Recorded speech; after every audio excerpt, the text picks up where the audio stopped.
In the snowy hills of Sweden, former assassin Jack is spending time with his girlfriend Ingrid while trying to keep his old life behind, which Ingrid doesn't know about. One morning, they go out for a walk and find footprints in the snow. Ingrid thinks it may be hunters, but Jack knows better and gets suspicious, so he drags Ingrid into a hiding spot just in time before someone begins shooting at him from the woods.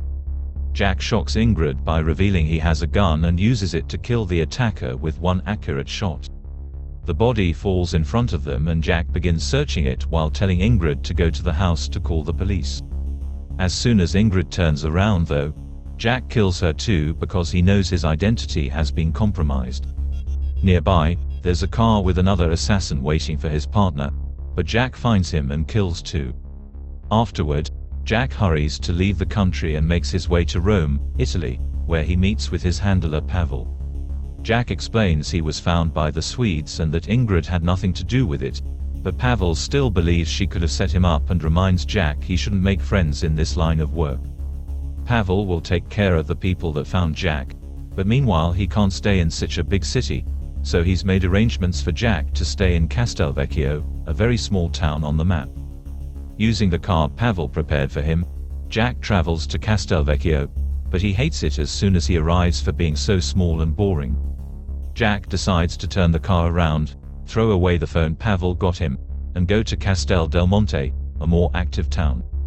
Here he rents a very humble apartment and adopts the name Edward, but most of the neighbors call him the American. Jack starts a daily routine of exercise, visiting the local cafe, and bringing his camera to natural places because he's pretending to be a photographer. Although he's living a peaceful life now, Jack still keeps an eye out for any danger that may follow him, using binoculars to watch Castelvecchio in case anyone is looking for him. This constant alert means Jack can't help but be startled whenever the neighbor's scooter makes a gunshot-like sound.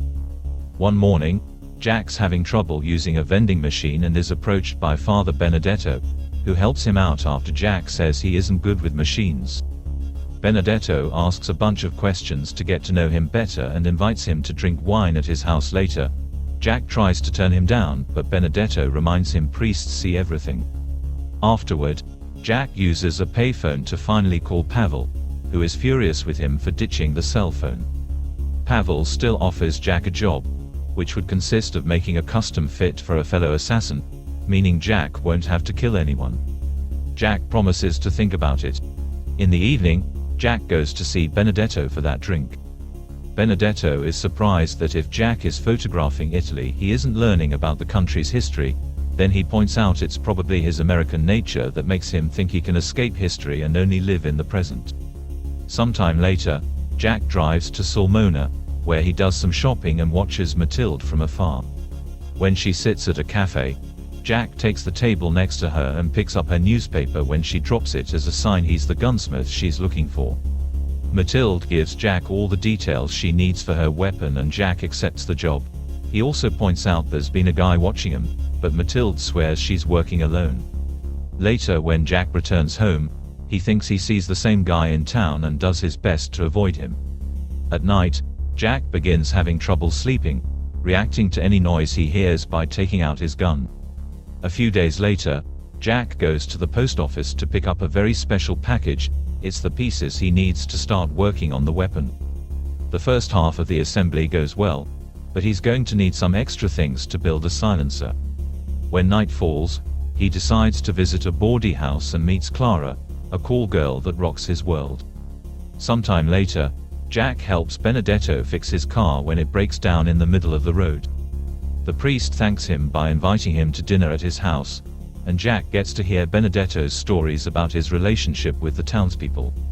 He has a picture of Fabio, the local mechanic, who Benedetto worries about because he's a good man but he may be involved in some illegal things.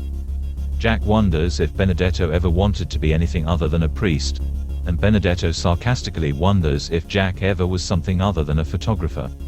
Jack had told him he wasn't good with machines, yet he fixed Benedetto's car with ease. Not to mention he can tell Jack has more money than a journalist should make, but Jack doesn't raise to the bait. The next day, Jack breaks his car on purpose and takes it to Fabio's garage. Fabio at first doesn't want to help a mysterious foreigner, But he changes his mind when Jack mentions he's a friend of Benedetto. Jack explains cars are a hobby for him and wonders if he could get some pieces to fix a broken drive shaft, and Fabio accepts to give them to him for free. While Jack looks around to find what he needs to make the silencer, he discovers Fabio has a copy of the same photograph Benedetto had.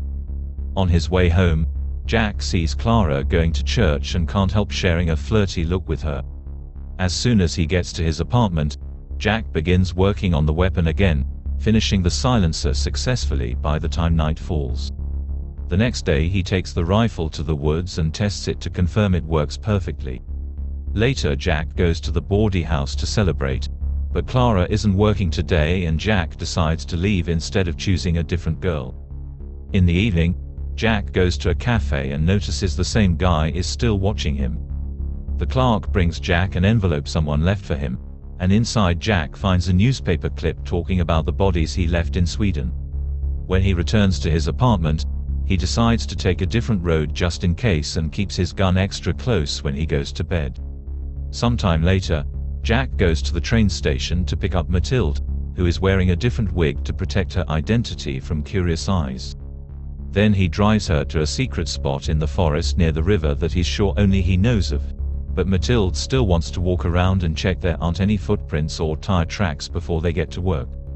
Afterward, Jack puts down a picnic blanket to use as a cover in case the cops investigate the area later and shows Mathilde the rifle he's made. Mathilde puts it together like an expert and places an order for special rounds made with mercury. She's brought her own target to test the rifle, which she does with no trouble. Then she asks Jack to shoot at the flowers next to her from a fair distance.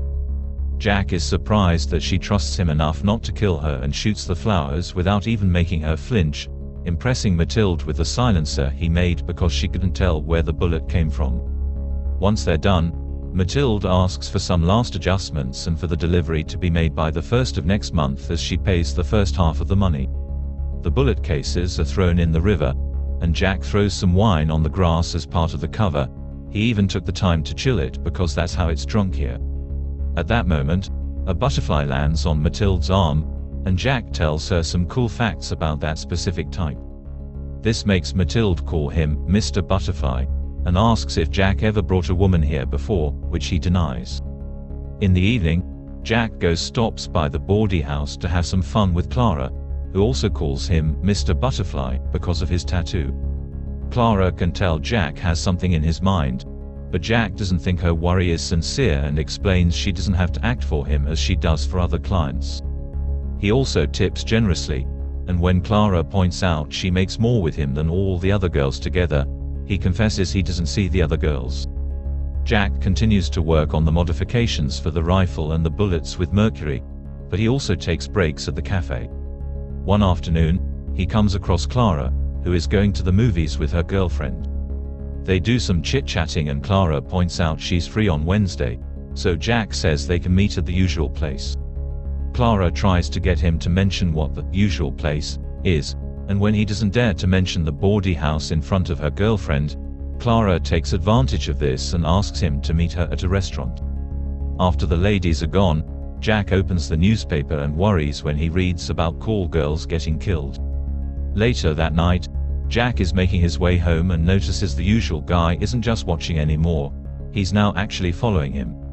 Jack hides in an alley and takes off his shoes while waiting for the guy to pass by. Then he starts following him with his gun out. His intention is to kill him, but his plan is interrupted by the sudden arrival of the neighbor on his scooter, alerting the guy of their presence. The assassin immediately reacts by shooting the driver and running away in his car, so Jack takes the keys from the body and uses the scooter to follow him. A chase begins throughout town as Jack tries to kill this man, but he keeps failing his shots. When they make it to the road outside town, Jack finally manages to hit a tire and make the car crash. Then Jack comes closer to kill him by hand and takes away his gun. Afterward, Jack calls Pavel and tells him the Swedes have found him again, but Pavel tells him to stay put and finish the job. Jack wants to know how he's been found and Pavel just responds Jack is losing his edge. That night, Jack has trouble sleeping because the guilt of killing Ingrid keeps haunting his dreams. He decides to go for a walk even if the sun is barely out and bumps into Benedetto, who likes to take morning early walks to thank God for everything and ask him to look after those who are sinners. Jack points out all men are sinners, prompting Benedetto to explain those who seek peace are much sinning in history, and that Jack has done lots of sinning. Benedetto heard about the death that happened nearby last night and wonders if Jack needs confession, but Jack turns him down and taunts him back by confessing he can tell Fabio is Benedetto's secret son. Benedetto admits he made a mistake in the past, but at least he has someone in his life, unlike Jack. In the evening, Jack meets with Clara at the restaurant. He's very impressed by how she handles the waiter when he tries to take the order from Jack instead of Clara because of her gender, and when a flower boy comes by, Jack buys her a flower. Clara protests because the seller thinks they're a couple, but since Jack buys it anyway, she sees it as a good sign. She can tell Jack has some sort of secret, but Jack denies being married, so that's good enough for her. After dinner, they go to Clara's apartment and spend the night together. The next morning while Clara showers, Jack snoops around and finds a gun inside Clara's purse, making him suspicious. Later that day, he finishes the order and buys a suitcase together with a bunch of office supplies to hide the rifle properly. Now that his job is done, he can go out and follow Clara around to make sure she isn't a spy. He does see her with some men, but he can't tell if they're clients or criminals. The following day, Jack calls Pavel and asks for 2 more days before making the drop, which Pavel grants. In the afternoon, Jack takes Clara to the secret spot in the forest for a picnic. As soon as Clara sees the river, she takes off her clothes to go swimming, but Jack doesn't join her. Clara also finds the bullet cases in the water, but she blames them on hunters and Jack just throws them back. While they enjoy the picnic, Clara reaches into her purse, causing Jack to tense and grab his gun to defend himself. It turns out Clara was just grabbing her sunscreen, but his reaction triggers an argument anyway. Clara explains she has a gun to protect herself because there's a killer going after call girls, and Jack accepts to trust that explanation.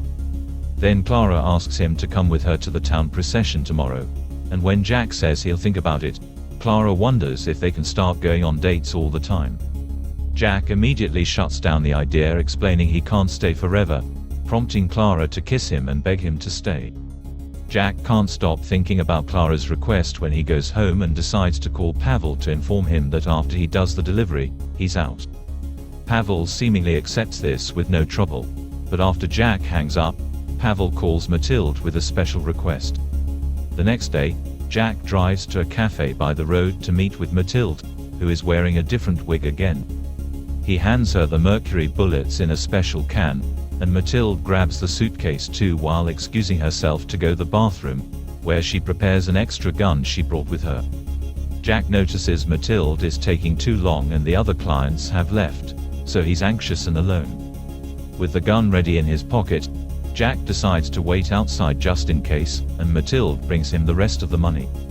It looks like she's got more to say, but at that moment a bus full of children arrives, and Mathilde leaves before they can be noticed. Jack drives back to town and Mathilde follows him while talking on the phone to Pavel, who wants her to kill Jack as soon as possible. Back in town, the procession is keeping the streets crowded, thus it's easy for Mathilde to sneak inside a house, kill the owners, and find a spot on their roof to keep an eye on Jack while Pavel also arrives in the area. Jack meets with Clara and asks her to run away with him. Clara obviously accepts and they confess their love for each other. At that moment, Mathilde gets ready to shoot Jack, but her weapon backfires and kills her because Jack had rigged it in advance. Jack sees this and understands they're after him, so he hands Clara the money and tells her to wait for him at the secret spot in the forest. Then Jack goes to check on Mathilde to ask her who sent her. Mathilde confesses it was Pavel before she dies. Suddenly Benedetto arrives to see what's going and Jack points his gun at him, but he's learned his lesson with Ingrid and doesn't shoot. After apologizing to the priest, Jack goes looking for Pavel, entering an empty alley on purpose so he'll be followed. Pavel falls for the bait and comes closer, but when he raises his fun, Jack turns around and shoots until he kills him. Afterward, Jack takes his car to go to the forest, but he starts feeling unwell when he realizes Pavel did hit him and now he's slowly bleeding to death. Jack still tries his best to reach the forest and sees Mathilde waiting for him, causing him to desperately reach out for her, but dying before he can say goodbye.